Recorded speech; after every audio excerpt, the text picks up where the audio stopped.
notice, which has been posted on the bulletin boards, filed with the Borough Clerk, and has been sent to the Asbury Park Press, the Independent, the Star Ledger, and the Two River Times. Can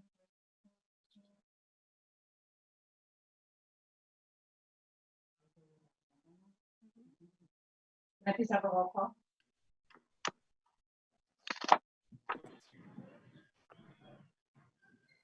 Councilmember Cooper, He's on mute.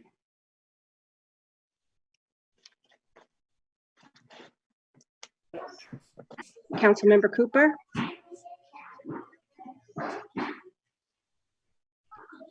Councilmember Fotopoulos, Here. Councilmember Good, Here. Councilmember McDermott, Here.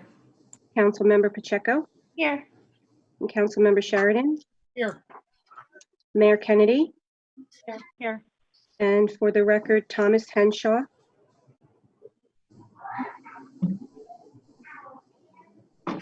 Thomas Henshaw, here. And Mark Moon, Here. thank you.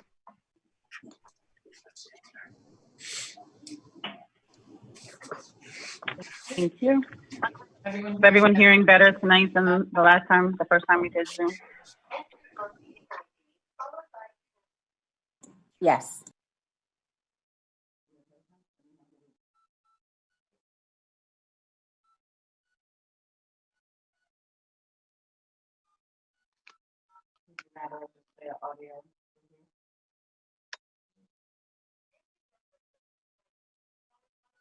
Stand by. We're just dealing with one technical challenge.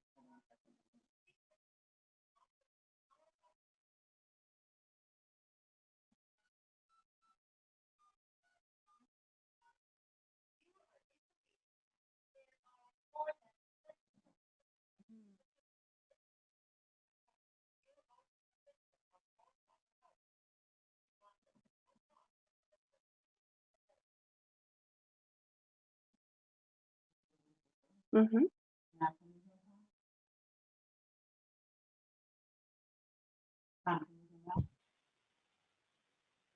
Can you hear now, Tom?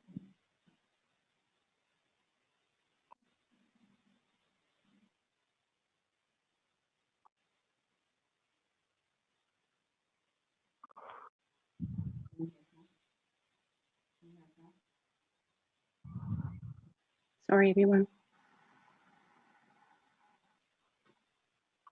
Can you hear now? Okay. Sorry, everyone. Okay, if you can stand for the pledge of allegiance, please. Hello. To the flag of the United States of America And to the and to the republic for which which it stands, one nation, under God, indivisible, with liberty and justice for all. If everyone can remain standing.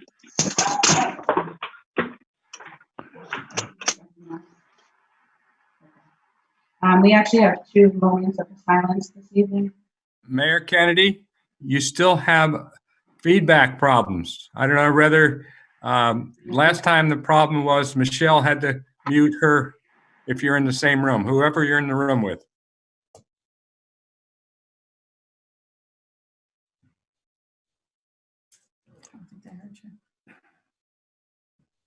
They're not doing anything.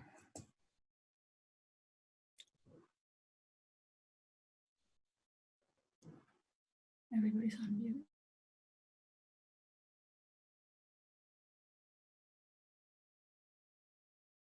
I've got you on mute. I'm on mute? No, not right now. Oh, okay. Why did they put you on mute? For some reason, I don't know. Wait a minute. Am I non-mute?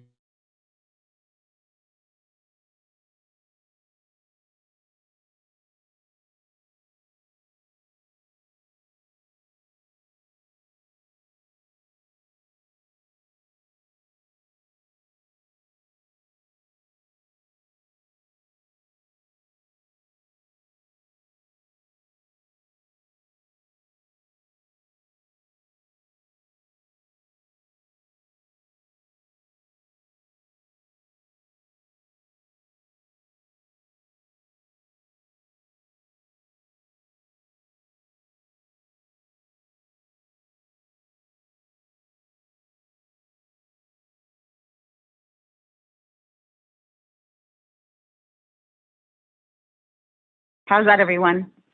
Can you nod your head if that's better? And if you can hear me? Yes. Okay, great. So tonight we have 2 moments of silence. The first moment of silence is in honor of Mayor Paul Smith, who passed away suddenly last week. Mayor Smith was not just the mayor of a neighboring town, but was the mayor of several of our current Keyport High School students as well. He served on the dais in Union Beach for over 37 years, between being on council and serving as mayor. Our thoughts and prayers are with his friends and family and community.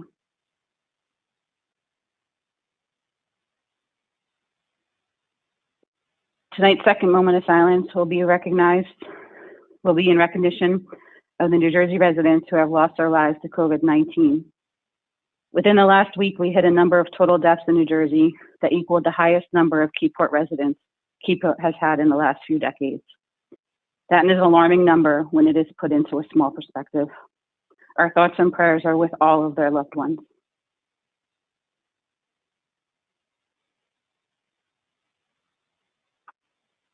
Thank you.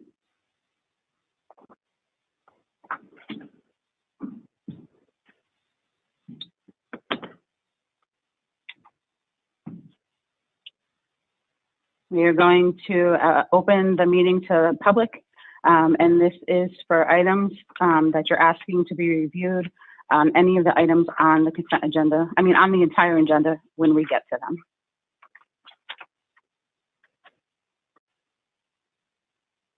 Michelle will have to unmute.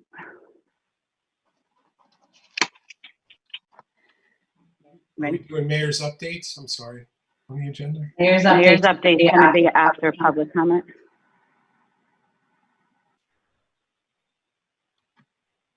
Anyone From the public have any, Michelle, I think they're all on mute and they're raising their hand.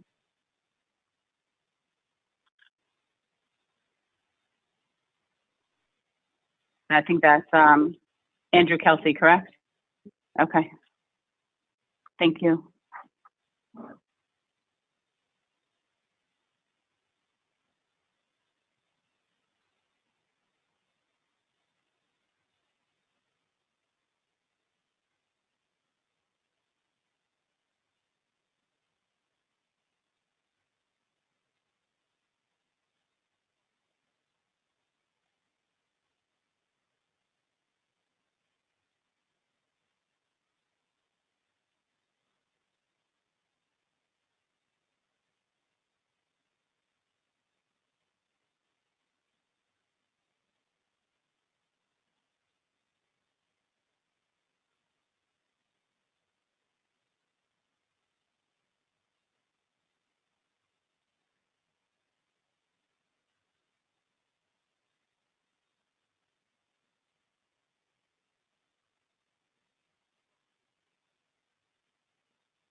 Thank you, Andrew.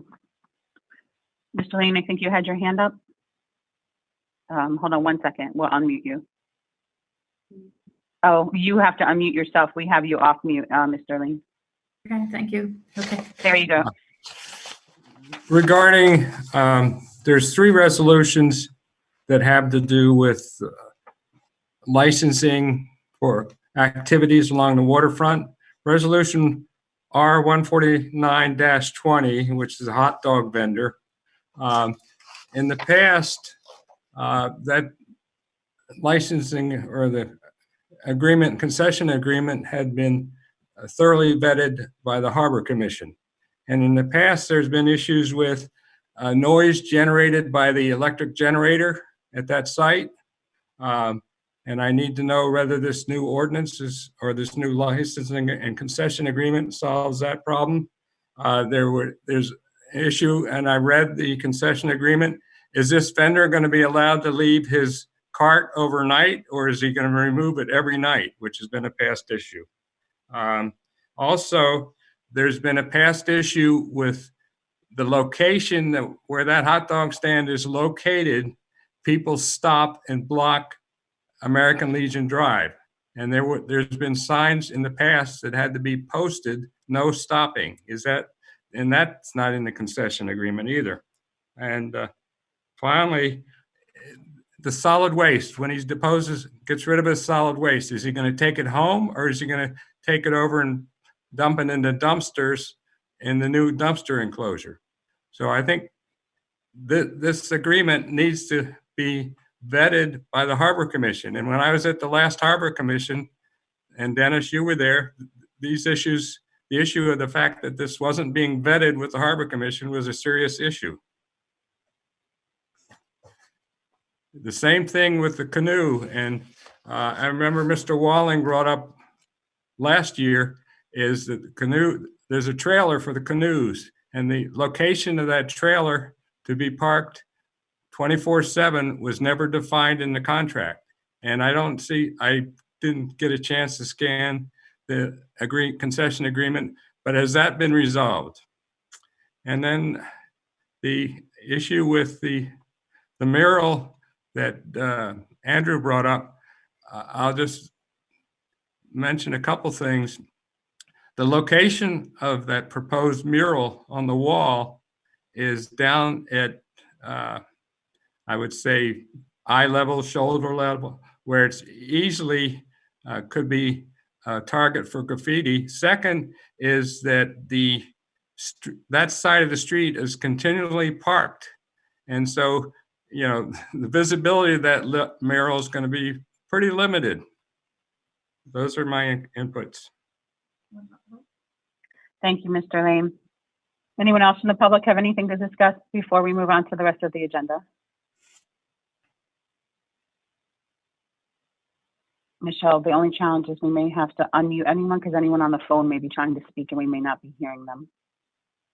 Sorry, we'll unmute and then I'll give it 3 seconds to see if anyone by phone has anything to say. Does anyone on the phone have anything to say? Yes, Elmer J. Graham Jr., 22 Hi, St. Elmer. Peter's Place. Hi.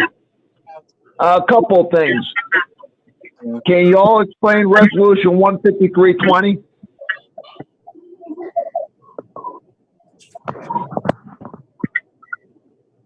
Can you unmute yourself? Good evening, everybody. That is, we had to do an addendum to the contract we already have with Millennium for them. So Millennium come in and do all of our FEMA application stuff. This is a little different than Hurricane Sandy, where we had people sent in from FEMA to help us do things here. Because it's nationwide, FEMA won't be sending anybody here, and there's a lot of paperwork and things that need to be done. And Millennium has been doing it for years, so it's better for them to help us than for us to try to do it ourselves and lose out. Okay. One more thing. Can you all explain Resolution 15520?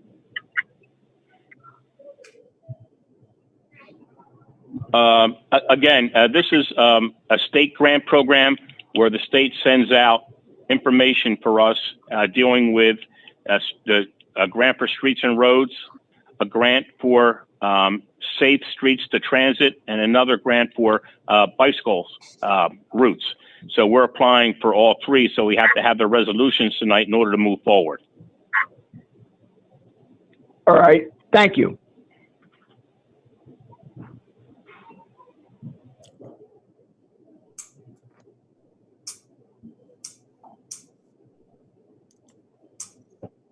Yeah. You can go. What? I can go? Okay, I'm highlighted. Just a summary statement. I recommend those licensing concession or the concession agreements be sent back to the Harbor Commission for their vetting before you issue them and before you approve these resolutions. Okay, thank you. A point of order, I was on mute. I didn't realize. I just want to make sure everyone knows that this is the public comment for the entire agenda, and to make sure that no one else on the phone has any questions before we close to the public. Okay, great. Can I have a motion to close to the public? I didn't realize that we opened. I just realized that. I guess we did, apparently. I went out of order. Sorry, I didn't go out of order on the agenda. I just didn't have a motion to open. Motion to open. Sorry. So we need a motion to close, I guess. Open and close. Motion to close. I, Mr. Lane's raising his hand. yeah, I didn't realize we were gonna cover this whole agenda in one public comment. What's this deal with the flood damage prevention ordinance? That is going, I have to have a motion from council on that, but I don't believe that we'll have to have commentary on that. I just have to wait for them to make a motion to We're not see what we're doing with that. Well, we're not there yet.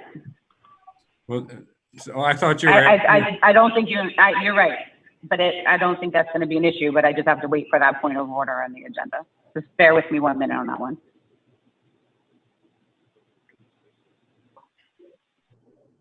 Okay. Can I have a vote, all in favor on the motion to close? Aye. Aye. Thank you.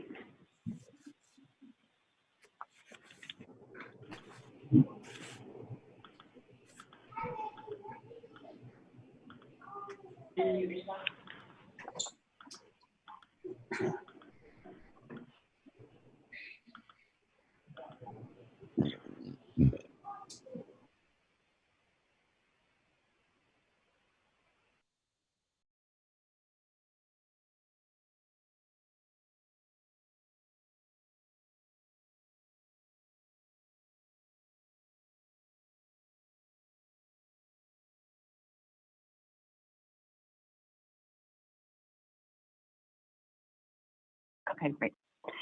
Okay, next we're going to go on to the mayor's report. Everyone can hear me? Yes, okay, good. I'd like to take a moment to once again thank the residents and business owners in Keyport for their patience and understanding as we navigate through this pandemic, which creates continuous changes and new regulations on a daily basis. We are fully aware that none of what anyone is enduring is easy. We continue to work collaboratively to protect the lives of our residents, first responders, and employees. Sometimes it leaves us with making difficult decisions, whether it be financial decisions or policy changes. However, please know that the decisions are made with the safety of everyone at the forefront. Some of the decisions that have to be made last minute after receiving guidance from the state or county, and we appreciate everyone's understanding and knowing it isn't how we prefer to conduct operations. But there have been a few times we have been left without a choice but to make a last minute decision, even after doing everything in our power to prevent that from happening, such as the emergency vote to extend the tax payments for residents after asking for several weeks, but have been told we weren't allowed to make the decision at the municipal level. Please know that these are unprecedented times for everyone at every level of government, and we are not at the top of the order, but we do push information out as quickly as we can, even though oftentimes the public finds the new regulations out at the same time we do, leaving us to scramble to adopt policies accordingly. On a side note, this week is Teacher Appreciation Week. I would like to take a moment to give all the teachers a shout out as they had to transition every lesson plan to be adaptable to remote education in a blink of an eye. Thank you for all of you. Thank you for all you have each done to help the students in Keyport make the necessary adjustments during these unprecedented times. A few more recent announcements include regulations about parks. We had been granted authority from the beginning to operate our parks as we saw fit, and we have left open as much as we could without closing any park in Keyport. We believe the mental health status of our residents needs to remain a top priority and allowing for passive recreation and necessary, albeit with safety guidelines in place. Late last week, we were told otherwise, and we had to change the operations on how things were within our parks. Additionally, several surrounding municipalities had closed their parks and began reopening them last weekend with the new guidelines from the state. One of those guidelines is to only allow 50% of allowable parking if you resume parking allowable at all. The topic has come up about reopening the boat ramp lot only so people can resume using the boat ramp. We could not do that until we had permission from the DEP because of a 30-day guidance that's in the state statute. we now have that permission to open it for boat trailer parking only on a temporary police order. Additional steps can now begin to reopen the reopen phase of the ramp with such things as putting in the floats, etc. The next reopen discussions would include the status of the 2 large parking lots. In a moment, I would hope that we can have a civil discussion on whether we leave 1 lot closed and 1 open of the 2 larger lots, or do we leave each with 50% capacity, or leave the 2 larger lots closed. Also, with the announcement yesterday about school closures being extended to June 30th, and without any confirmed guidance about summer months, we are left with having to make some choices this evening. Earlier in the year, Keyport School District had graciously agreed to make accommodations for us again to host summer camp, even though they were going to have construction projects going on. Although not confirmed in writing before the pandemic, the dates we had agreed to were from June 29th to the end of July to be able to provide 5 full weeks of camp. The Recreation Committee met last evening, and I'd like to request an update from council members on the Recreation Committee and/or Vice President of Recreation if she's on the call, as to what recommendations they would like council to hear tonight and possibly have to vote on. The last adjustment I think we need to discuss tonight is our council meeting schedule. Council President Sheridan, along with Michelle Clark, had pointed out that the new primary election date has been moved to the July. Annually, we are closed in Borough Hall for the date of primary election, which is usually held the first Tuesday in June. That council meeting was not scheduled. There are 2 council meetings scheduled in July. My suggestion would be that we cancel the first meeting in July and leave June and July to have 1 meeting, as well as August, because the first meeting in August was not scheduled as well because of National Night Out. So I would like to maybe engage in conversations on those 3 topics. 1, about the boat ramp and the parking lot. 2, about recreation, summer programming, including camp. And 3, about our meeting schedule.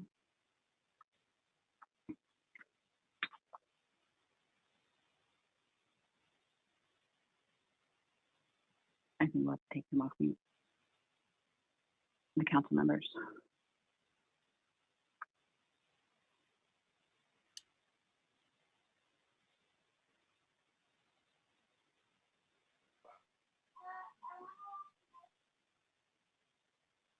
Dennis, can you see if yours is muted on your own? Because she's not able to unmute you. It is muted on my end. Perfect. Okay. And Councilwoman McDermott, is that muted on your Yes. end as well? It's Okay, unmuted great. now, yes. Dennis is still muted right now. No, he's muted himself though. My choice. So he has control over that. Right. So it's not Michelle. Okay.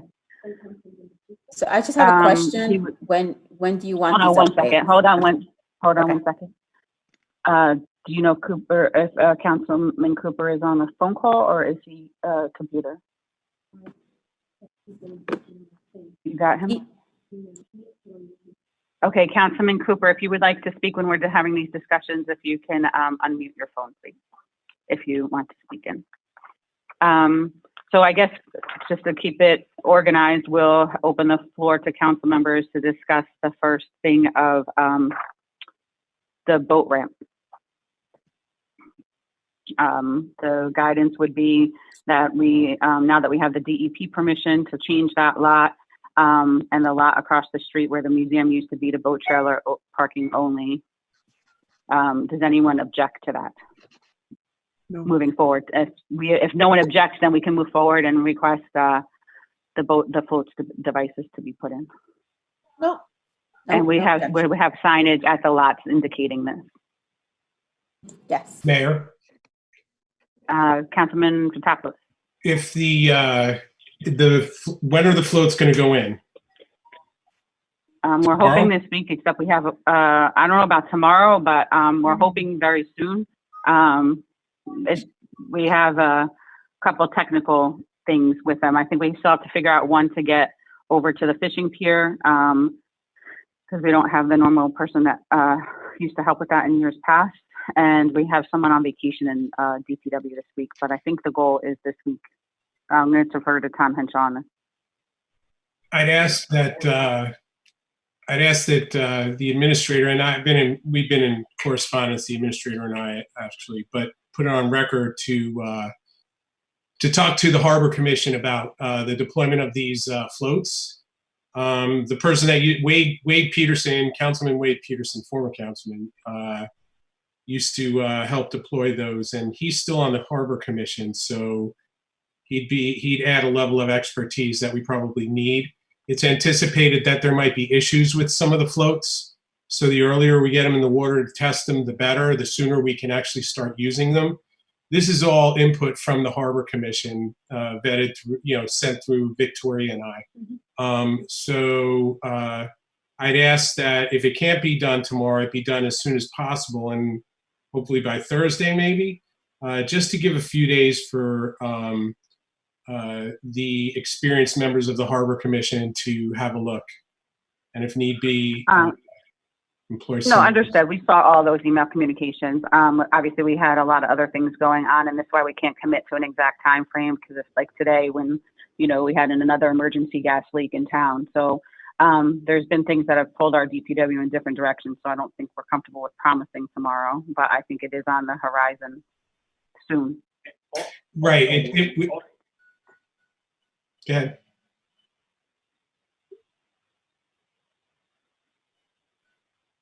The concern of the Harbor Commission is that it would take some time to have a look. That's right.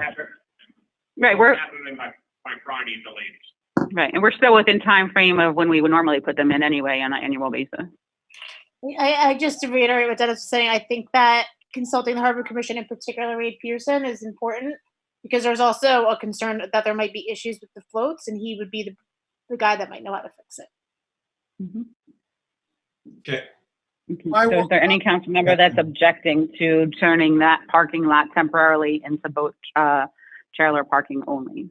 No, I don't reject that, but is there an issue, or do we have to have the office manned for permits or anything? Or can everything be handled by that kiosk? There is still full-time employees within the borough that can issue a boat ramp pass if they wanted an annual one. So that's open for business if we're doing the boat ramp? Yes, they can leave a check in the mailbox downstairs and Denise can mail them their annual pass. Okay, thank you. No issues. Good question. Any other council member have any issue with turning the boat ramp temporarily, the lot by the boat ramp and the museum lot into a temporarily police ordered with signage accordingly saying it's for boat trailer parking only? No, I have no issues. I just think we do need signage just to make sure people know where to pay. Does the borough still close? They wouldn't pay in the borough anyway. They would pay at the kiosk. You muted yourself, so I don't know if you had anything to say back to that, Billy. They would pay, but just to be clear, I think what Councilwoman Dern was referring to was maybe the annual passes. That's the annual passes I meant, Right. yes. So the annual passes have to be paid for at the borough. That's always been that way. Correct, so Michelle? Not be aware that they can drop it in the drop box for the taxes and water. That's my point. We could put a sign up on the line. We could put a member on the website saying if they want that. Is that what you meant? I thought you meant the daily pass. Sorry, Councilwoman. No, that was it. Yes, thank you. Okay. And the other guidance would be the two larger lots are the two left remaining lots for discussion. Originally, they were closed just because of how many people were gathering in them and tailgating and so forth, which is becoming a police issue. We're still at the no gathering regulation standpoint within the state. So I would like to open to the council members for discussion on the continual closing of the two larger lots, or turning one open and one closed, or closing 50% of each lot, which is going to be a traffic cone nightmare. They're going to blow all over. So I wish we could put like flower pots and build planters down there to close off 50% of it, since it's probably going to be all summer. But just keep that in mind when you make your decision that this will mean that the cones will be everywhere.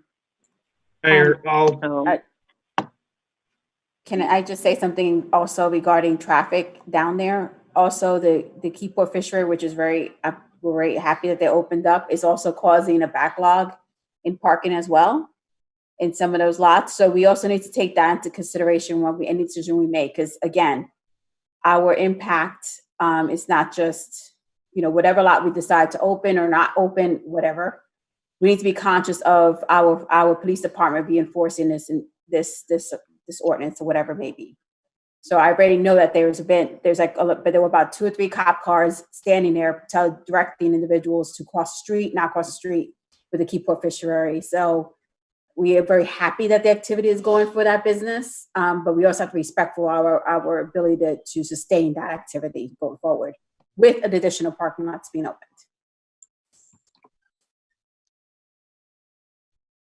Councilman Good, I think you wanted to speak. yes, Mayor, thank you. I'm against opening up either of the lots. I think that while we're getting into the warmer season, I think that it's going to be a magnet for basically everybody that's going to come down, especially from people who are coming out of town. If the people are from Keyport, they either know where else to park or are able to walk down. The draw to the parking lot is really a lot more for out of towners. Most of our stores downtown are still remain closed. I think that the benefit to opening up the parking lots even to 50% or whatever number doesn't outweigh the possibilities of the police getting called and breaking up gatherings, especially when it gets warmer. Well, I think that we should just nip this in the bud while we can just kind of remain and keep it closed. So I don't think because I think that once it gets warmer, if we open it up, it's going to just drag it out, and our police have better things to do than really to police the parking lot to make sure that people aren't gathering or staying too long. Following up on Delia's note about the Keyport Fishery, also, yes, they're causing problems, and I don't know whether or not that's due to their operation or the way they're running things, but I'd like the borough administrator to maybe have a chat with the fishery and kind of at least talk with them and say that, the borough should not be responsible for providing police presence to really make sure that everybody can get in, out, and past their parking lot. And if it's necessary for them to hire an off-duty police officer to help regulate the traffic, then I think that's going to be incumbent on them because, again, our officers probably have better things to do. And more, let me rephrase that, probably have other things that are more pressing to do than try to control the Keyport Fishery when they're really, it's their operation causing it. So that's my thought on the parking lot and at least the travel situation. Thank you. If I could just give you an update on how that occurred. It was after their first weekend of reopening. Obviously, they're a hot commodity and people enjoy their food. And they had tried to put in what they thought were reasonable measures to try and control crowds by putting signage up and having people, call ahead. Call when they came in. They paid for the signage and they thought their 2 lots would be able to accommodate it. It quickly became a traffic safety issue. And Chief Hafner scheduled accordingly because of that. Just like we've had crossing guards over at Bethany Manor 7 days a week from 6 a.m. to 2:30 since the onset of this pandemic. So it was not for the fishery exclusively. It was more of a traffic and safety issue. So we had hoped, we were concerned about last weekend because of the nice weather forecast. So Chief Hafner scheduled 2 special SLEO officers, one to patrol the promenade to make sure there was no gatherings, and then one to also make sure things were copacetic. And they had also made changes to the parking lot so that they would open the part that's sandy closer to the bulkhead, and then the fishery could have their patrons go out that way.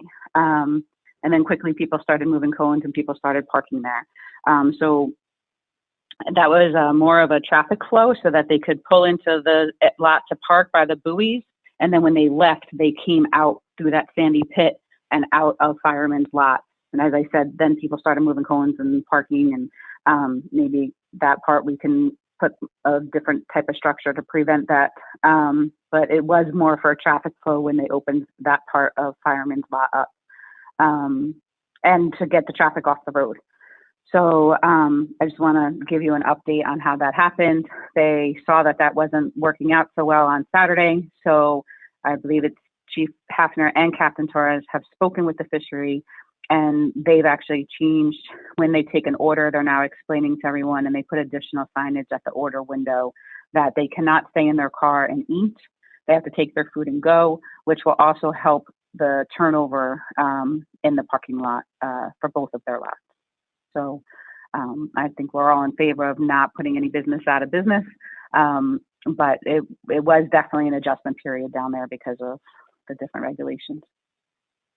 Thank you for the update, Mayor. I don't know if that And helps again- answer your, hold on one second, Councilman Good. Does that answer your questions or no?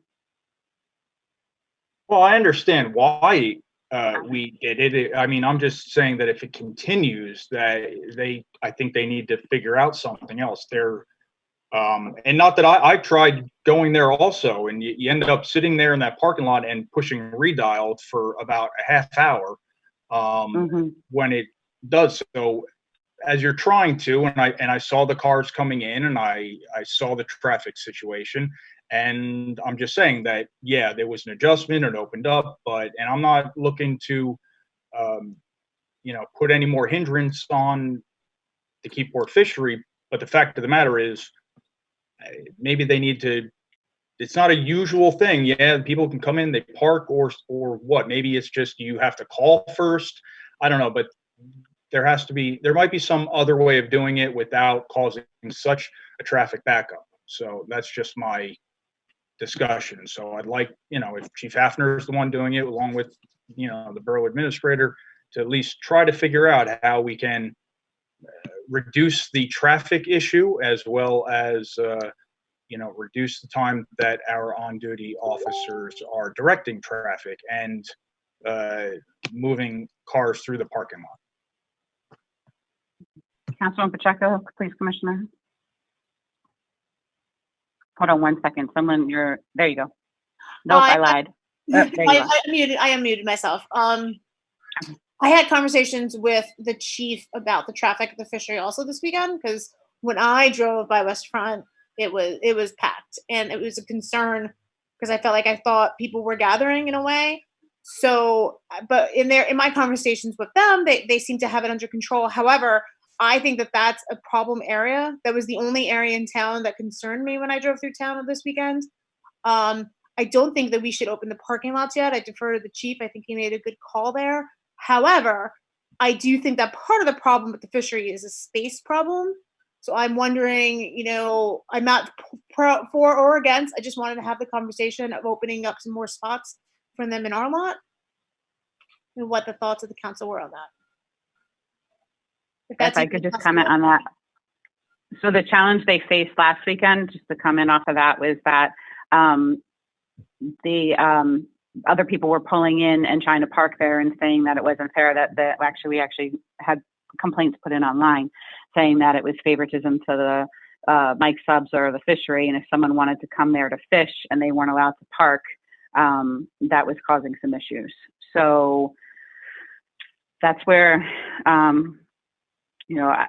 it's hard. So that's maybe that lot we do 50%, and then it's kind of whatever someone's in there to do, they do. If they're in there to fish, they're there to fish. If they're there for the fishery, they're there for the fishery. Maybe that's the one lot we leave at 50% and we leave the other lot at fully closed. What do you think, Councilwoman Pacheco? Yeah, I mean, maybe that's the solution. I really did think this weekend that the problem was a space problem there, and it was the only area of concern I had. I was actually pleasantly surprised. I had I had a feeling with the nice weather, we'd have more issues than we did. So, I mean, if that's the solution, then maybe that's the way to go, is to open that one up 50% and keep the remaining lots closed. Because I agree with the thought behind closing the lots, to kind of keep the waterfront accessible to us without crowding it with people from out of town. But I do think that the problem with the fishery is a space problem. Do we have Captain Torres or Chief Hafner? We're going to try and call in. Are they on the call? Do you know, Michelle? Were they able to? Maybe if we unmute all, we'll know if they're able to. For them to sit. Hi, yes, Chief Hafner. We're here. Yeah. Oh, great. Okay. Do you have any thoughts on this topic? Chief, are you there? Chief, Chief is here. Okay. Yeah, I agree with. I think that if we open up Fireman's Lot as the only one that's open 50%, that could alleviate a lot of our issues. It doesn't hurt to do a test run and try it out and see what happens. I mean, we can always adjust as we go on the fly. This is all new to everyone, as we all know. So we can try it out and see how it goes this weekend. I'm also hoping to get the ramps in so we can use them, the boat ramps, this weekend as well. So obviously it's up to you guys, but that's my recommendation is to open up half of the Fireman's Lot.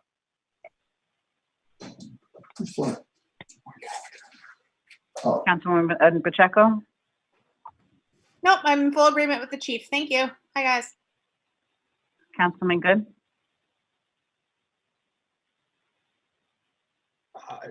I understand the idea. I think that if you're going to open up half of Fireman's Lot for Keyport fishery overflow, I think that shows a bit of a favoritism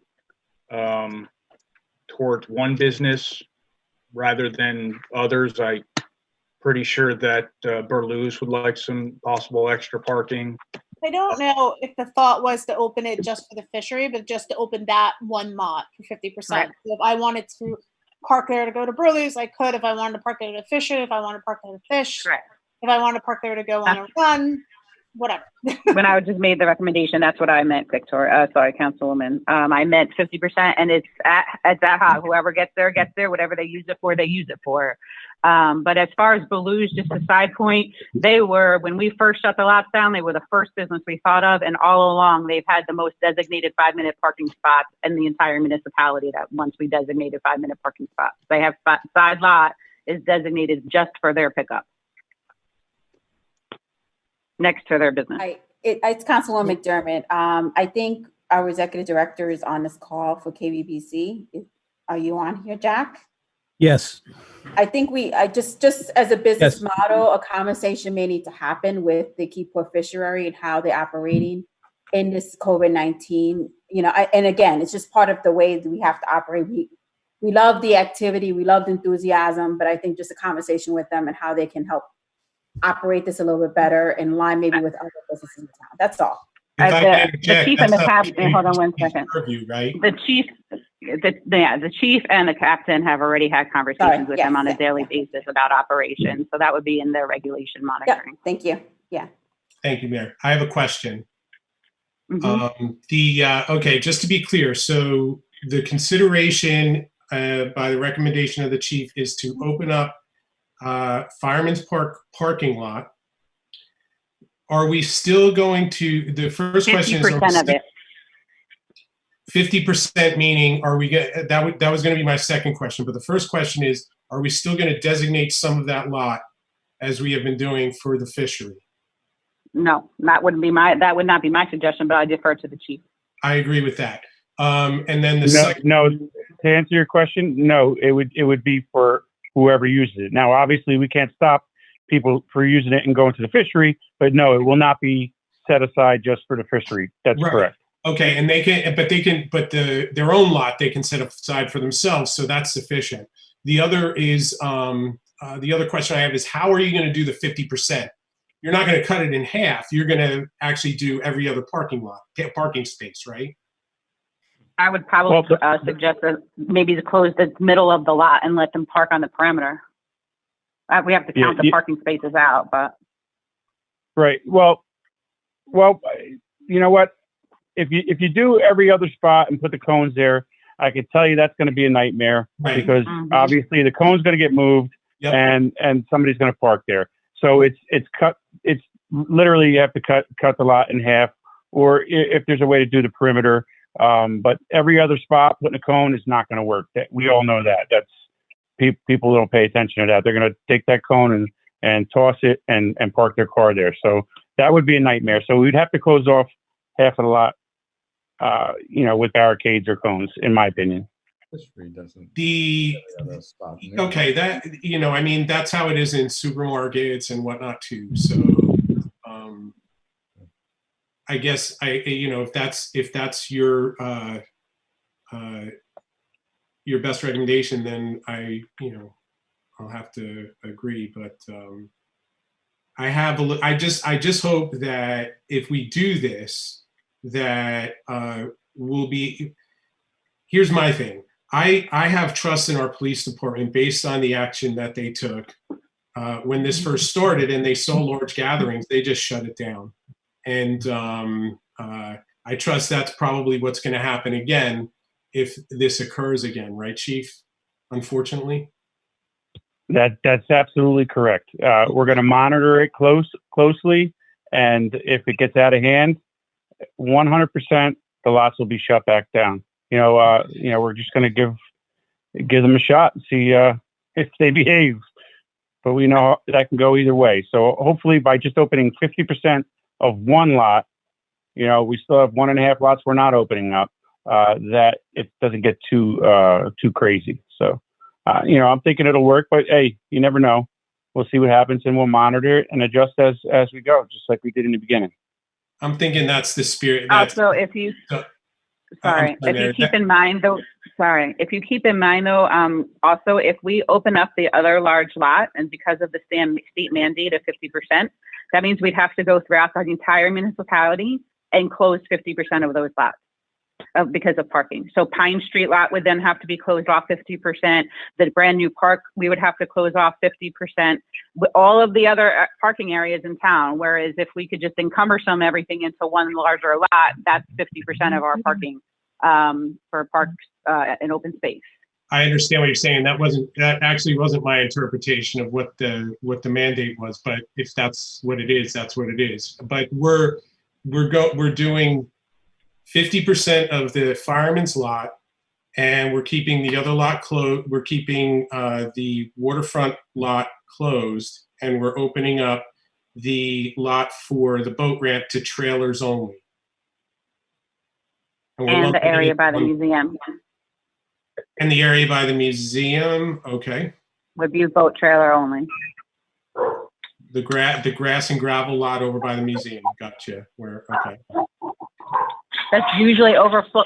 That's usually overflow anyway. Yep. But that way it's designated as overflow and cars don't park. I mean, it's designated. We could have signs made to put that. Right. Okay. Any other council member have commentary on this? I don't know whose dog that is. I appreciate the chief's suggestion. I want to make life really easy for him and just keep it closed.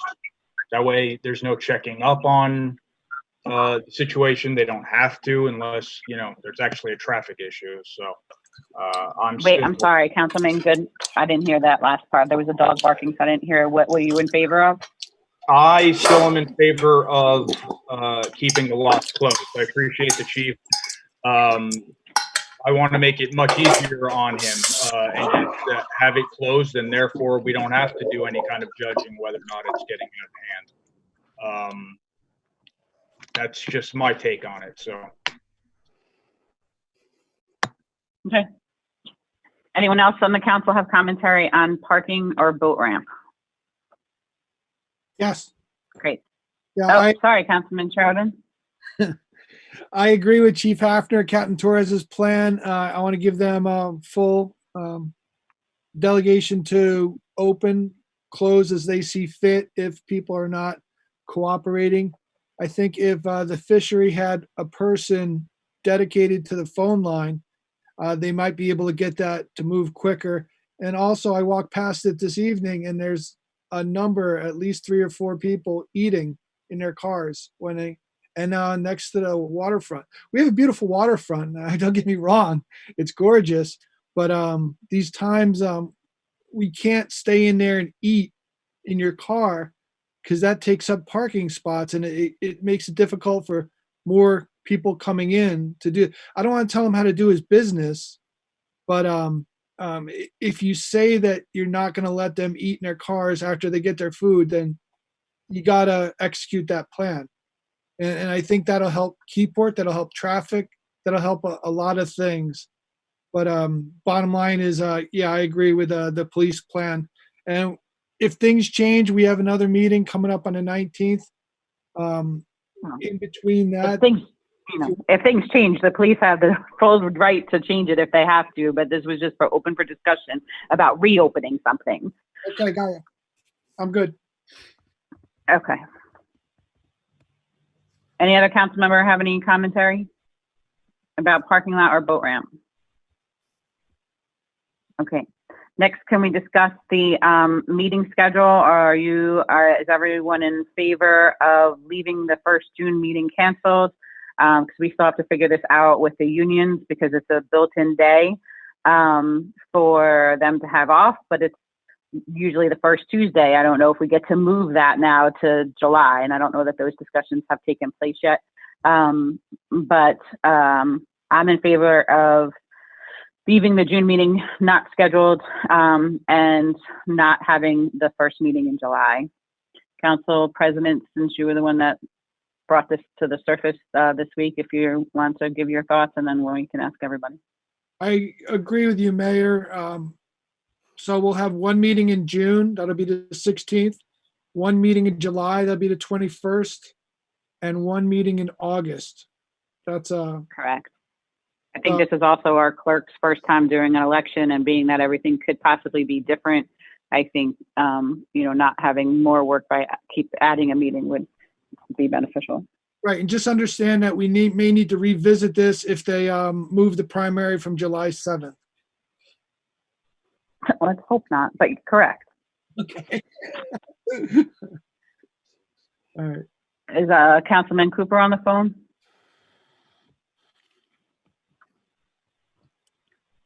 Councilman Good, your thoughts?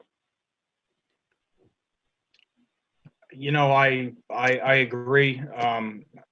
The only issue that is whether or not something arises in the middle of this whole issue that we're going to need to call a meeting. But considering that we've had a couple of emergency email meetings, I think we could probably handle it. So I'm fine. Okay. Councilwoman Pacheco? Yeah, same thing that Councilman Good said. If something comes up, we'll just have to figure it out. But yeah, I'm okay with this. Or yes, I guess. Councilman Pacheco? Was that me?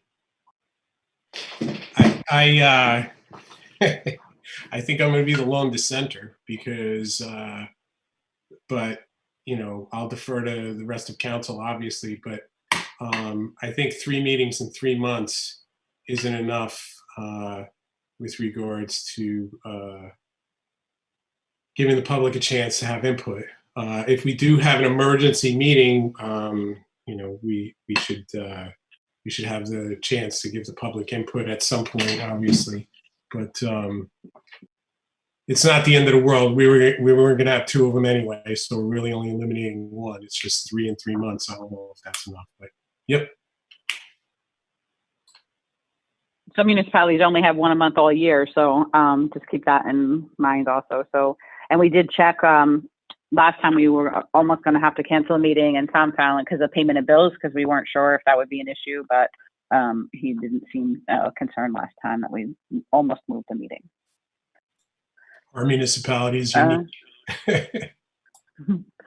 Don't forget Keyport used to have meetings every week, so you can go either way with it, right? So, and then Councilwoman McDermott?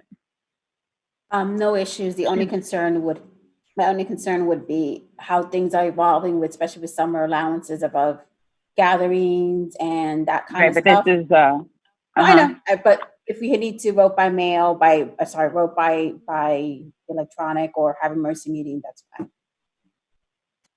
Okay. Thank you. So since we're changing our meeting schedule, Mr. Moon, do we have to have a roll call vote on canceling the first meeting in July? I don't think we need an actual vote. We just do need to issue Okay. notice publicly. Perfect. Okay, thank you.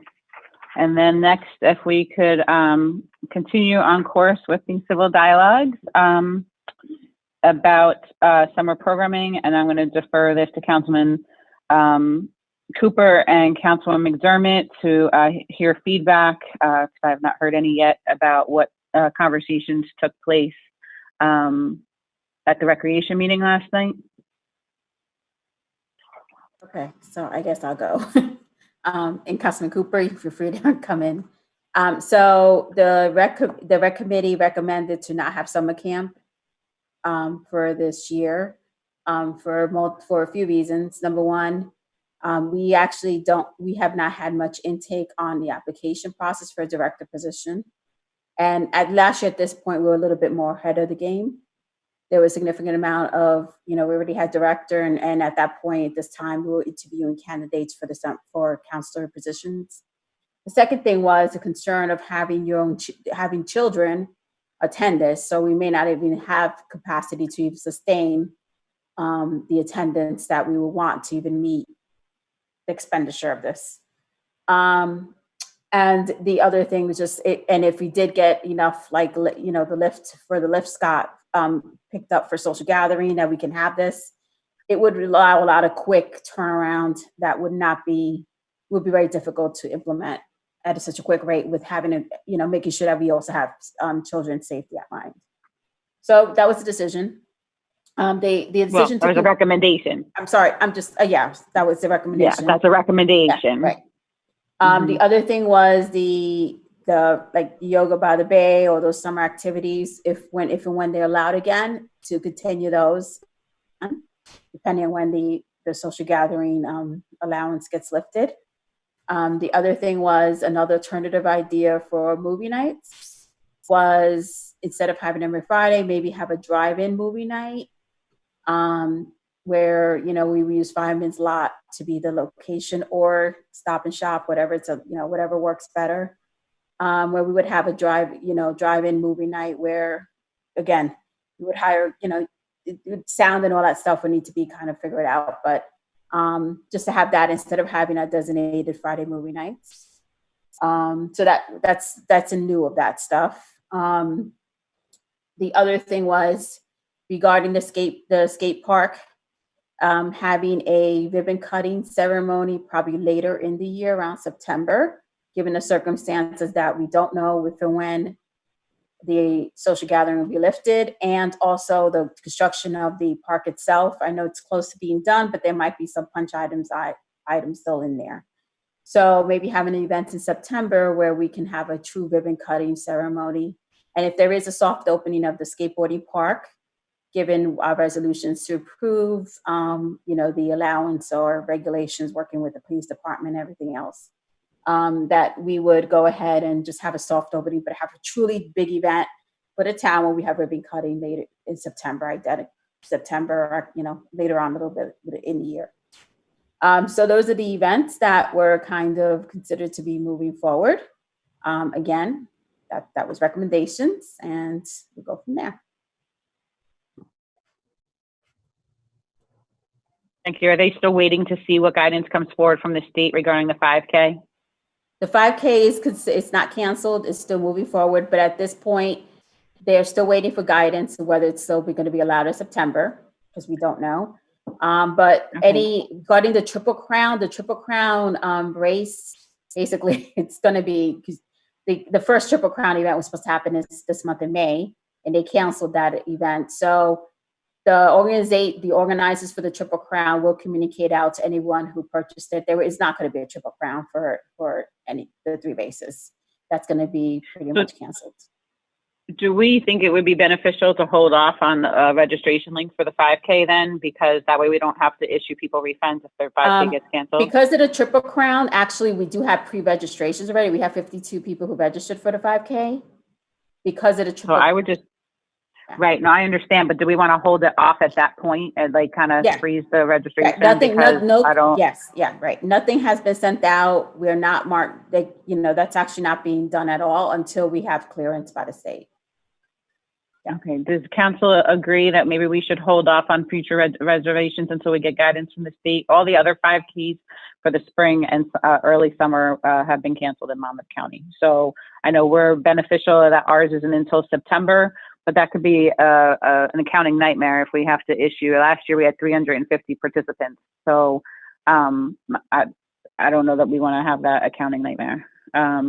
Thoughts from council on this for the 5K first, and then we'll talk about the other things.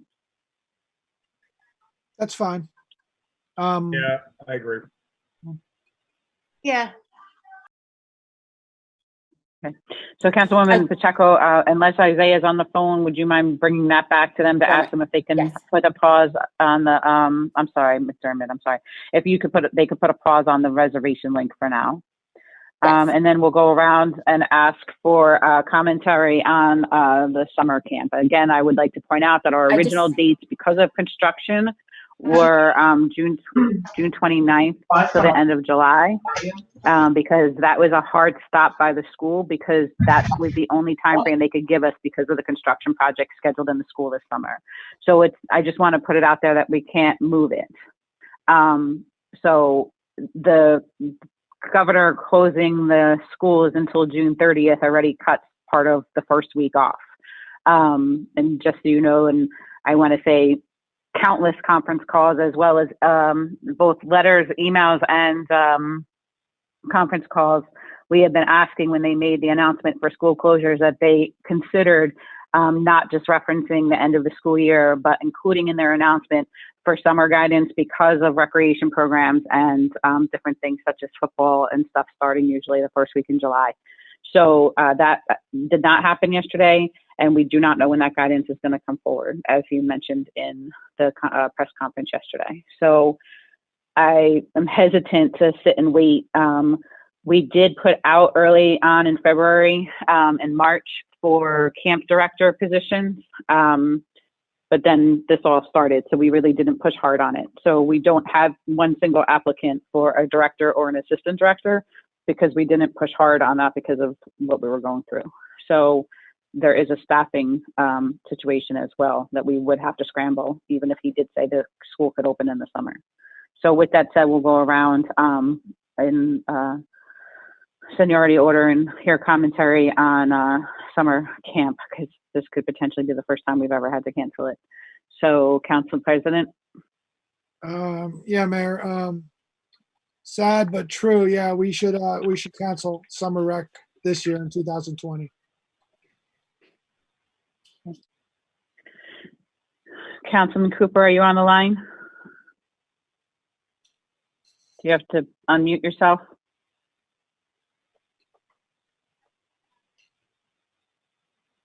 Councilman Good? Well, it's your first, so yeah, I agree, cancel it. Wait, what did you say? I agree that we should cancel it. And would you say first though? I said said you're first, is that what you said? That is true. Okay, Councilwoman Pacheco? Yeah, that makes me sad. But I think that's the way it's going. Carmen goes to Middletown because she's in the preschool, and they haven't canceled yet, but I'm sure it's coming there too. So. Okay. Councilman Fotopoulos? Yes. Is that a yes? Hello? That's a yes, you're in favor. I'm in yes to not have summer camp. And Councilwoman McDermott, I know you gave the guidance of what the committee recommended, but what's your personal? I think at this point we should cancel it for this year. The other thing I just want to add with the 5K, in the past, I know the rec committee will go out for sponsorships this year. That is, if it continues based on allowances and whatever, they will not go to any businesses and can get gathering sponsorships. We're just going to grandfather everyone that donated last year and just honor the recognition that they've given to the 5K over the years. That would be nice. Okay. All right. And then I think it's just a pretty much consensus as far as all the other summer programming, like yoga and all that kind of stuff, that's going to be like anything else we're doing. It's going to be a wait and see for state guidance. Are we all in agreement on that? I see a lot of nods of heads, but for the record, Yes. could you just Yes. unmute yourselves? Yes. Okay. Great. All right. Sorry, guys. I know that was a long mayor's update, but I think those were all pertinent things under our current state of emergency that we all needed to have full discussions on. So thank you for bearing with that. And we can move on to the agenda now. Okay, hold on one second. There is, oh no, that's an ordinance. So first we'll go through consent agenda, and then are there any items that any council members need to have pulled? My understanding is that anything that's on here regarding the harbor or recreation had been vetted through both of those committees, and I need those liaisons to confirm that that is accurate, because if not, I'm in agreement that they shouldn't be on here. But I was told that they were all vetted through either recreation and or harbor for the vendor, the canoe, and the Hartley fishing. Mayor? Yes. Mr. Lane is incorrect. The only objections that were voiced by the Harbor Commission with regards to these license agreements was the change of the name from lease to license agreement. We explained to members of the commission that the change was deemed necessary by the attorney, and we were following the attorney's guidance on this matter. The only other issue that came up outside of the ones that Mr. Lane brought up, which Mr. Lane didn't bring up at the Harbor Commission, but at the Harbor Commission meetings, but the only other issue that came up was the fee for the hot dog vendor.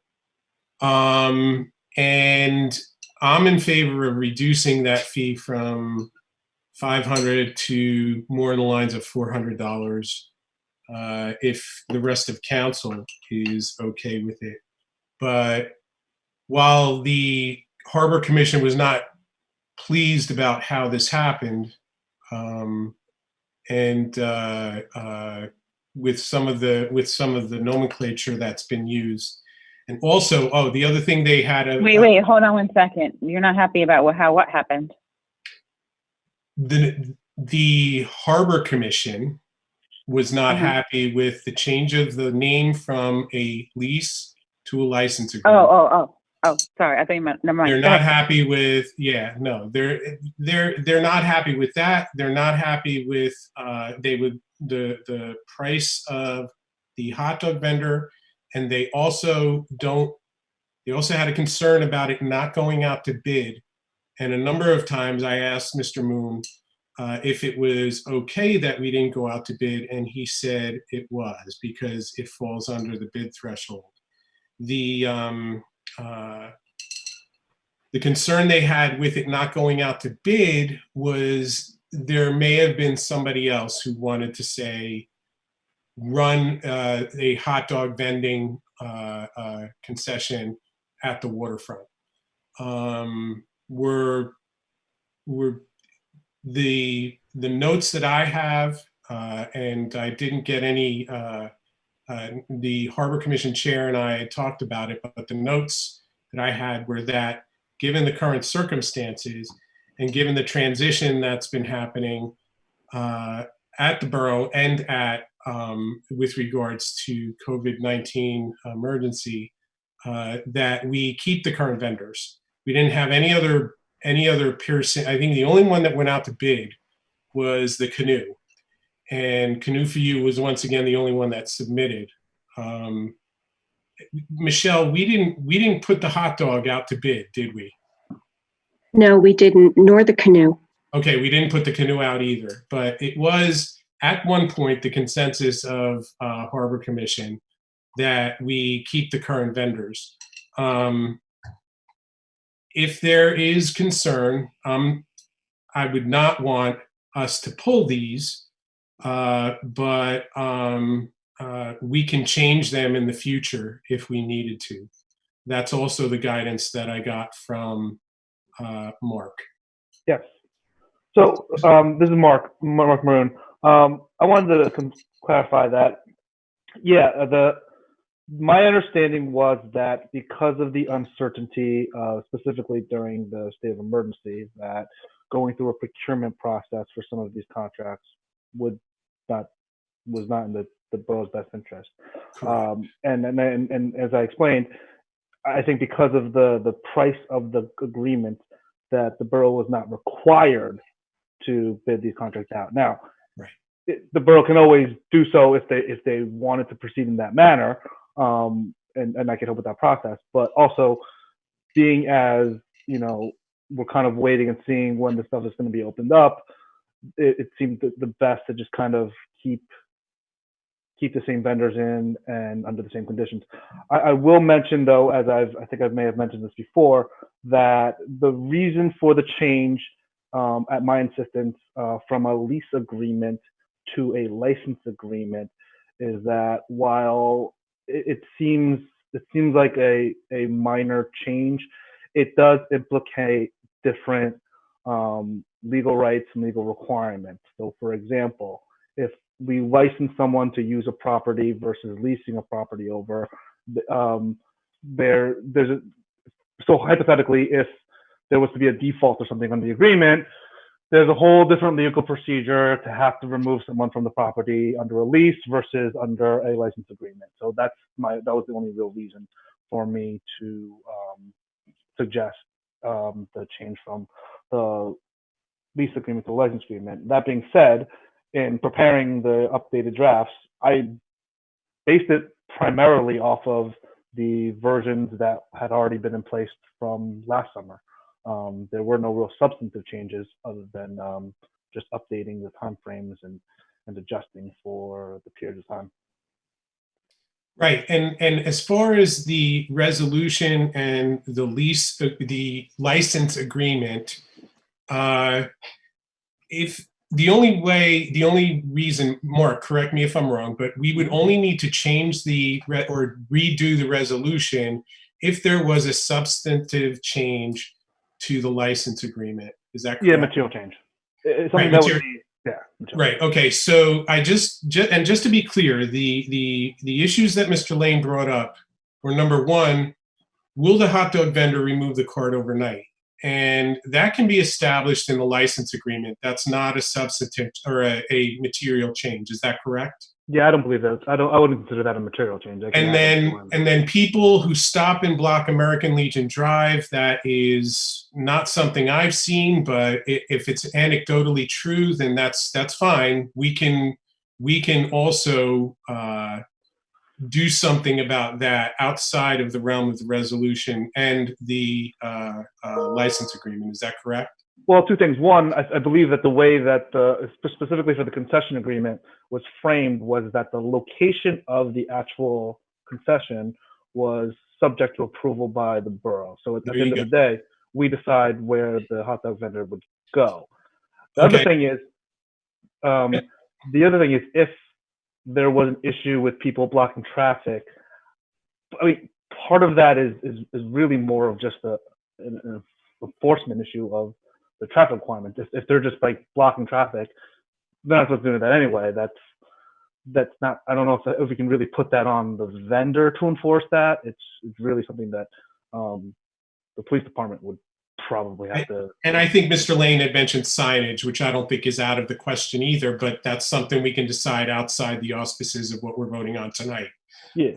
Solid waste. What are they going to do with it? Interestingly, I don't recall anything in the license agreement or the resolution that addresses this, but if we did add it to the license agreement, is that a material change? I don't believe it would be, no. Okay. So under the circumstances, there is a part in this agreement that says they have to dispose of their trash. It just doesn't say where. Right. Okay. So even less of a material changes if we indicate where, because most of the wording is already in there. Okay. So that addresses that. I think we can move forward tonight, and still address Mr. Lane's concerns moving forward. The other concern he had was, where is the canoe trailer going? This is something that came up, and I think that is open for discussion among council. It's something that we can address tonight with regards to the resolution. Does anybody else have any questions or anything? Can I just comment on a couple things real quick? Yep. One is, I just want to make sure everyone understands that even if we vote on these, as two of them are not able to move forward until we get state clearance. Correct. That would be the chartered fishing boat and the canoe rental. As far as Funny Girl, we should also consider the fact that we may have to move her in general, because as of right now, there wouldn't be any parking near where because if the two last that we're talking about right now are going to be temporarily for a while, boat trailer parking only, she wouldn't be anywhere near park. So, I mean, a parking spot, except for the 3 on the street on the other side. So, Mr. Lane is correct. People do pull over on the thing. I'm not sure if Chief Hafner or Captain Torres are still on the line or not, but they do pull over to try and get a quick hot dog and run back over.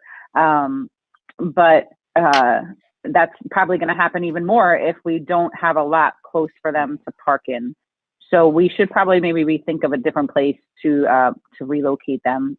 Originally, I was hoping this summer we could put them where the old museum lot was, the old museum building was, and actually put picnic tables over there and then allow people to park in that lot right there. I thought that would have been more conducive and welcoming anyway. But that's not an option either if we're going to put boat trailers in there. So I think it has to be reviewed anyway. Maybe the chief can come up with some suggestions on where. I spoke to the owner of the concession, and they're hoping beyond hope, especially if we don't change the rent, that we will allow them to stay in the current space. Right, but that was before we knew that we wouldn't have parking lot over there. That was last week. I spoke to them. Yeah, but we didn't know that we were talking about, like, was she considering and taking into consideration that the lots are closed? I don't know, but we can find that out. But yeah, we could. And it wasn't, so again, that's obviously conversations with them, but it's obviously up to the borough. So the other thing is, I just want to go on record that any of these agreements that are approved tonight are with the understanding that their arrears are all paid in full before moving forward on any additional lease. From previous seasons, right? Not arrears during COVID-19. You're talking about either, arrears I guess. from last year, or are you talking about from last year? Yeah. Okay. Thanks. No. Okay. So, any more commentary on any of the resolutions by council members? Mayor, I guess.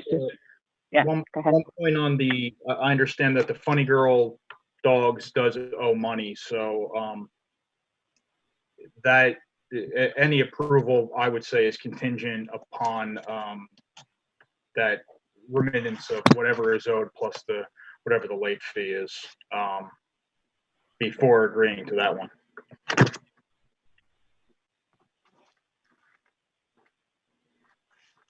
Any other commentary on any of the resolutions, 146 through 159? I'll just go in order just to make sure we don't miss anybody. Councilman Sheridan, this isn't a vote. This is just for commentary since I can't see all your faces right now if you're raising hands. Councilman Good. Is Councilman Cooper on the phone?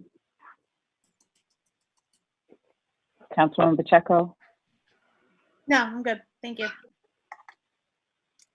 Councilman Fotopoulos? No, only that I would ask that we reduce the rent for.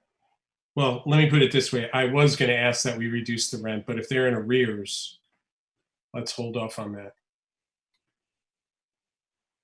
Councilwoman McDermott, do you have any questions on the consent agenda? No.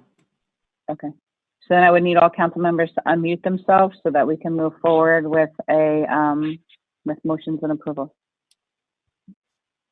No? Oh, the clerk is asking to read everything before you guys go to a motion for vote. Hold on one second. No, go ahead. Especially since we're, in a different time of virtual council meetings. Michelle is muted. There she goes. Thank you. Okay. Resolution 14620 is the payment of bills. Resolution 14720 is authorizing adoption of 2-year option extending the contract for solid waste and recyclable materials collection and disposal, and that's with Suburban Disposal. Resolution 14820 is authorizing execution of a license agreement with B&C Hartley Fishing LLC for the operation of a charter fishing boat. Resolution 14920 authorizes the execution of a concession agreement with Funny Girl Dogs LLC. Resolution 15020 is authorizing execution of a license agreement with a Canoe to You LLC for the borough-owned boathouse on the waterfront. Resolution 15120 is authorizing the execution of a license agreement for installation of mural art at 2 West Front Street. Resolution 15220 is authorizing retention of mural artists as part of the borough's implementation of the Neighborhood Preservation Program Plan. Resolution 15320 authorizes execution of agreement to retain Millennium Strategies LLC to provide consultation for application for reimbursement of emergency funds expended during the COVID-19 virus state of emergency through the Federal Emergency Management Agency and other agencies. Resolution 15420 is authorizing application for the Municipal Aid Grant Program offered by the New Jersey Department of Transportation. Resolution 15520 is authorizing application for the Safe Streets to Transit Grant Program offered by the New Jersey Department of Transportation. Resolution 15620 is authorizing application for the Bikeways Grant Program offered by the New Jersey Department of Transportation. Resolution 15720 is authorizing appointment of Denise Nellis as Recreation Secretary. Resolution 15820 is authorizing execution of the fiscal year 2021 to 2023 interlocal agreement with Monmouth County for participation in the Community Block Development Program. And Resolution 15920 is a resolution of the Borough of Keyport, County of Monmouth, New Jersey, regarding certification of compliance with the United States Equal Employment Opportunity Commission's enforcement guidance on the consideration of arrest and conviction records in employment decisions under Title VII of the Civil Rights Act of 1964. Thank you. Now, if council can, oh, they're all unmuted, I think. So I would need motions and how you would want things motioned. So, Motion? wait, Mayor, a couple of questions. I think Mr. Moon has a question. Yeah, so I do want to raise one more thing. There was a comment regarding the mural agreement. I will say I will speak with the MPP coordinator, Ms. Han. The mural artist is actually a local artist that lives in town. She's been very cooperative. I'll speak to Ms. Han about coming up with if there's a better material for the mural than plywood. I'll have her work on that and see if we can maybe change that up. So just as an FYI. The other thing too, I thought it was going to be sort of an applique on the plywood, but that's probably incorrect. To be honest, I don't know the technical aspects of it. I'm not, I kind of was deferring to the artist, but I'll basically I'll speak to Nicole and have her iron it out to make sure that I'm sure that the artist wouldn't want to see her painting, deteriorated over by nature anyway. So just to confirm the material she's going to be painting on, that it will be somewhat durable during different weather conditions. And the MPP is meeting this week or the next week. The MPP is meeting fairly soon, so the committee can talk about that as well. I don't think it's this week. I think I'm lying.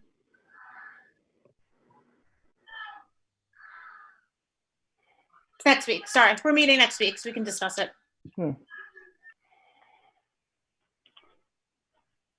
Any other comments from council or Mr. Moon before we ask for a motion?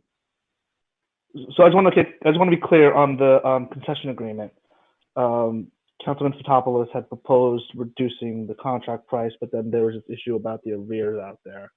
Obviously, I understand making the award of the contract conditioned upon payment of all arrears.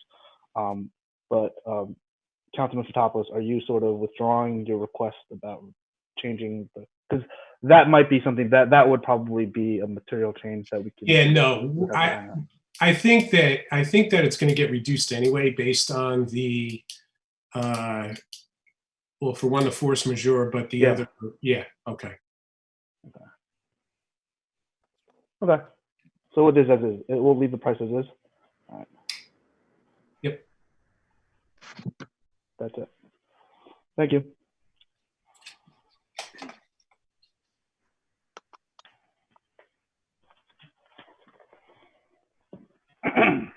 So I'll call for a motion. Motion. Second. Are we motioning and seconding for as is, or do we have to put that disclaimer in there, Mr. Moon, about the arrears, or is that just an automatic? I don't believe I don't believe it's a material condition. I can basically put that in, I think, as part of the execution of the agreement and make that condition upon that. I think it should be added. Okay. Wait, Matt, you think it should be added as part of the motion, or you could think it just be added to the license agreement? I think that part of the motion should be to admit that one is contingent upon the revisions. The authorization is contingent upon the arrearage. Okay, well, we have a motion and a second on the floor, so we would have to vote this one down and start over. We just make an amendment? Unless Joe wants to amend his motion. Yeah, I'll amend that motion. It's not that big of a change. And I'll second that, the amendment. Okay. Then can I have a roll call, please? Councilmember Fotopoulos, Yes. Councilmember Good, Yes. and Councilmember McDermott, Yes. and Councilmember Pacheco, Yes. and Councilmember Sheridan. Yes. Thank you. For members of the public that received looked online, the end of last week, we did make a decision today to pull the flood damage preventive ordinance until we can have a full public meeting for open discussion. So that has been retracted from the agenda this evening. Now we're going on to introduction of ordinances. First, we'll have an introduction of the COLA rate ordinance. Michelle, you could read that by title, please. This is an ordinance to exceed the municipal budget appropriation limits and to establish a cap bank that's pursuant to NJSA 48:4-45.114. Thank you. Can I have a motion to introduce? Motion. Have a roll call, please. Councilmember Fotopoulos, Yes. Councilmember Good, Yes. Councilmember McDermott, Yes. Councilmember Pacheco, Yes. and Councilmember Sheridan. Yes. Can I please have a motion authorizing the clerk to publish the ordinance as introduced in the Asbury Park Press for a public hearing? Motion. Second. All in favor? Aye. Aye. Any no? Thank you. We have a second ordinance revising the Borough Public Bench Sponsorship Program. If the clerk can please read the ordinance by title. This is an ordinance of the Borough of Keyport, County of Monmouth, New Jersey, revising the Borough of Keyport's Public Bench Sponsorship Program. Thank you. Can I have a motion to introduce? Motion. Second. Can I please have a roll call? Councilmember Fotopoulos, Yes. Councilmember Good, Yes. Councilmember McDermott, Yes. and Councilmember Pacheco, Yes. and Councilmember Sheridan. Yes. Thank you. Can I please have a motion authorizing the clerk to publish the ordinance as introduced in the Asbury Park Press for a public hearing? Second. Second. All in favor? Aye. Any noes? Next, we have the introduction of the 2020 municipal budget.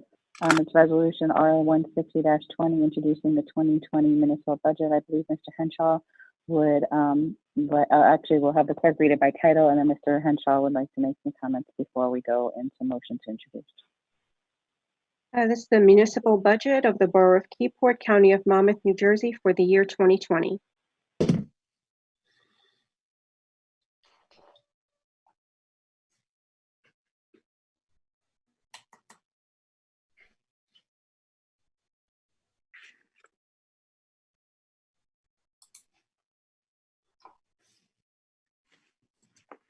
I know.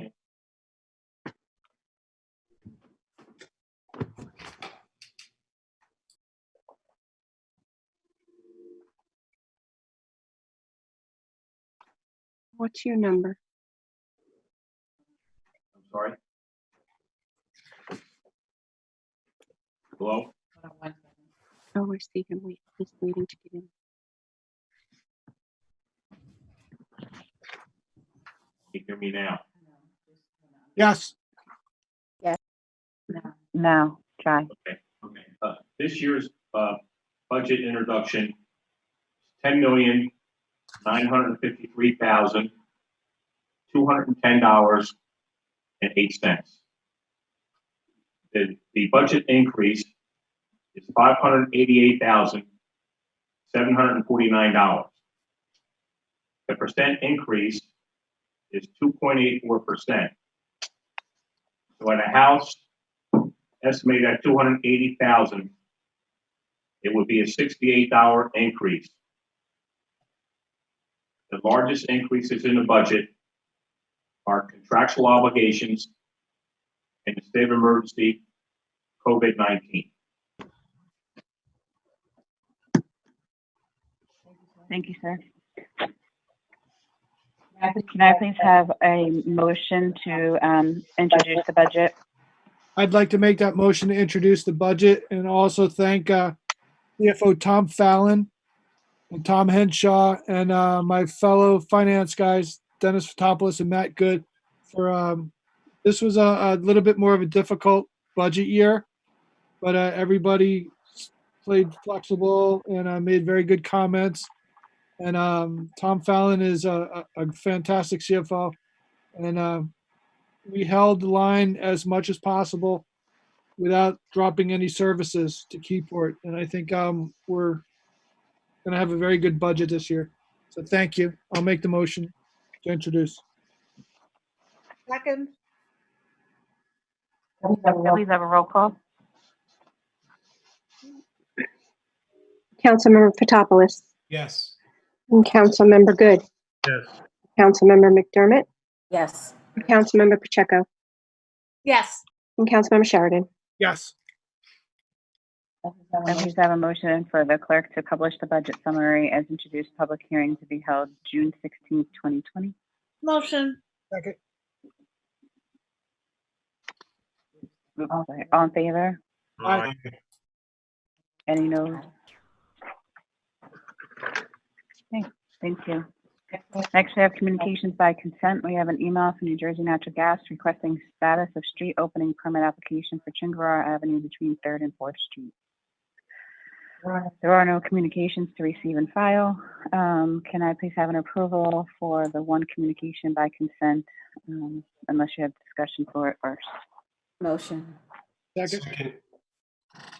Dennis. Can I please have a roll call?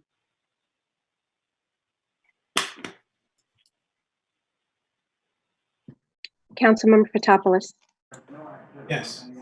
Councilmember Good, Yes. Councilmember McDermott, Yes. Councilmember Pacheco, Yes. and Councilmember Sheridan. Yes. Next, we have the approval of minutes from our April 29th emergency vote by mail email, which was to be able to respond to the very last minute regulation regarding the ability to adjust the timeline for property tax payments to be due.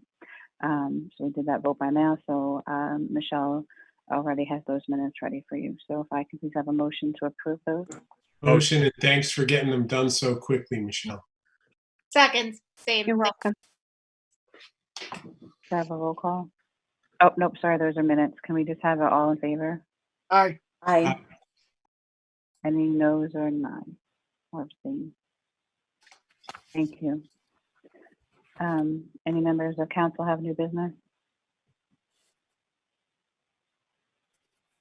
Any members of council have unfinished business? Attorney's report? Nothing to update. Thank you. Can I please have a motion to open to the public, keeping it at 5 minutes per person? Move it. Second. All in favor? Aye. Aye. Thank you.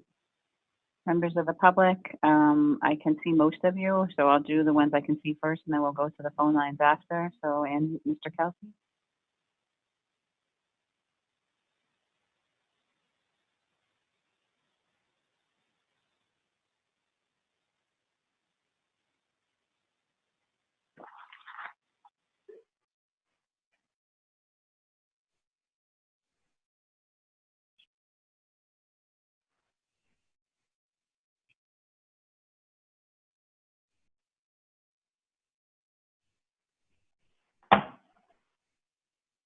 Where to Mr. Moon? So so basically the meetings are created, the way the notice was posted was that, if you wanted to participate as far as public comment goes, you were asked to contact the borough clerk, and that she would forward you the login information. That's the way that we had set it up, the notice.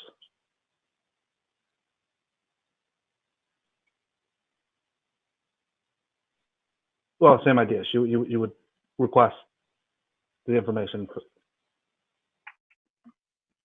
Okay. So we can make the adjustment for the next That's fine. meeting, right, Mark? Is that okay, Mark?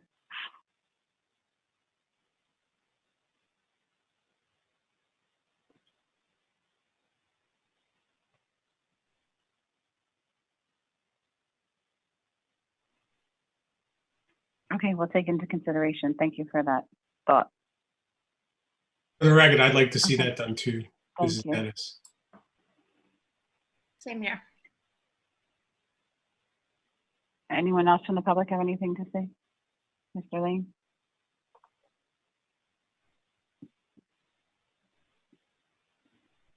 You have to unmute yourself, Mr. Lane. We can't hear you. There you go. Nope. One more time. There we go. There you go. Why was the agenda order changed for public comment before the resolutions were discussed? The resolutions are for council members to be able to vote on, so that way we open it up for the whole agenda so that you can ask all your questions before the commentary of the council. Because the way it was before was opposite, when we would have the commentary with the council and then we would open it to the public and then we'd come back to vote. So that really wasn't conducive. Well, in line with, taking valuable input from the public, until the public hears some of the discussion, there's been discussions in the past where the public was able to add significantly to the discussions with the public comment after the resolution discussion. And Okay. in light of transparency, I think this is a real step backwards. Also, you eliminated the comment session after communications. Again, Public comment is for the entire agenda as noted at the top of the agenda, and I pointed out of order twice when we opened the meeting. in the past, we have never allowed a resolution to be voted on without public comment. There were even resolutions that were set aside and later in the meeting brought up, and you still opened it to public comment. So you really have shut down public input. Actually, we looked at it the other way. We were trying to have inclusive public comment from the beginning, so that way when council were having conversations, they would take into consideration what the public did have to say. So actually, I'm not sure that I'm in agreement with that thought process, but thank you for your comments. Do you have anything else? Then I suggest you do it both before and after. Thank you for your comments.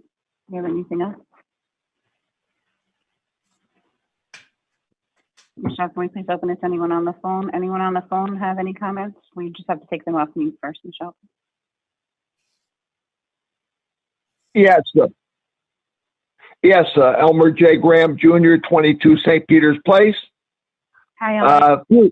Hi, a few things. As far as to Mr. Lane, what Mr. Lane just said, I definitely agree with him. I think it should be you should all put it back the other way the next time as far as the public comment goes, but I definitely agree with him there.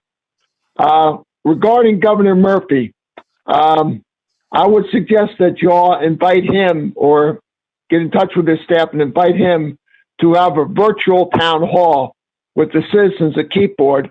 The topic could be on this pandemic and stuff like that and what he's doing about it. And that way the citizens of Keyport could ask him questions about it, and especially when he's going to lift this state of emergency and allow New Jersey to open up economically again. And the third thing, as far as search for the borough administrator, how's that going? Status quo at the moment. Say again? It's status quo at the moment, no changes. Okay, but that's how I feel and stuff like that. So anyway, thank you. Thank you, Mr. Graham. Anyone else on the phone lines have any commentary for the public session? Michelle, I think there might be some people that are muted. I can't tell. Okay, great. Jack Straub. Oh, there we go. We have Mr. Straub. Okay, go ahead. Yes, a question came up earlier about Fireman's Park. When you voted about what to close, someone asked about the parking spaces. I think it's roughly 150 spaces in Fireman's Park. But that's assuming that all spaces are available. As you know, when we have flooding issues, that number is cut significantly. So if the entire lot's dry, I believe they're close to 150 spaces. Okay, I think it's closer to like 2 or 250, but we'll definitely leave that to the chief to determine. That's a great point about the flooding, that we should keep that in mind. Thank you for pointing that out. And the one other thing, our KBBC meeting is next week, but the issue will come up about the farmers market, which the KBBC will presumably make a decision next week as to a date when we would like to open the farmers market. So that will have to be worked in to the 50% and the fishery and everything else. Great point. Thank you. Anyone else from the public?